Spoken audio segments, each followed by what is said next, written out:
Welcome to Change Your Mind, Change Your World. In the second part of our series, we will discuss direction. Discover how this barrier can hold you back and learn powerful techniques to overcome it. Are you ready? Okay, let's get started. Once you've taken responsibility, your next task is to decide the direction you want to go in and, more to the point, the goal or vision that you are working toward. A lot of people are a little directionless in this sense. How can you spot the opportunities that arise if you don't know what it is that you want to achieve? The key thing here, though, is to recognize that the goals or visions you set for yourself don't have to be the cliched goals that everyone is going after. You don't need to want to be a top executive. It is not a requirement that you try to get rich.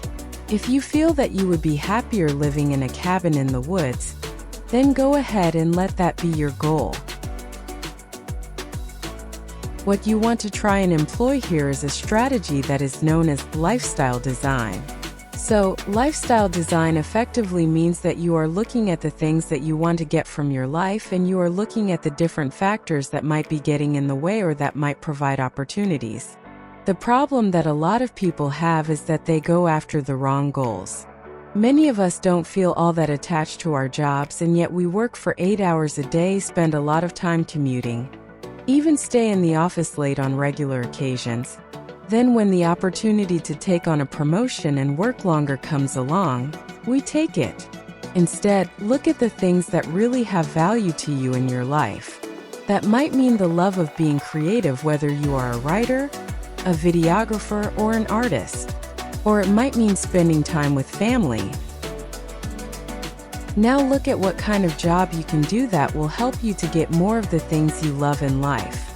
Your sense of progression and accomplishment doesn't need to come from your job.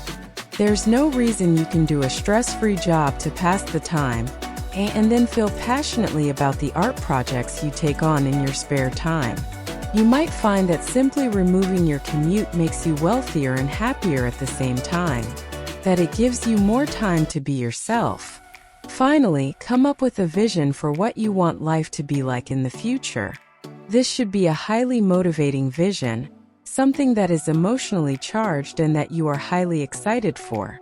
It might be to become an online entrepreneur, or it might be to buy a beautiful home somewhere scenic and secluded.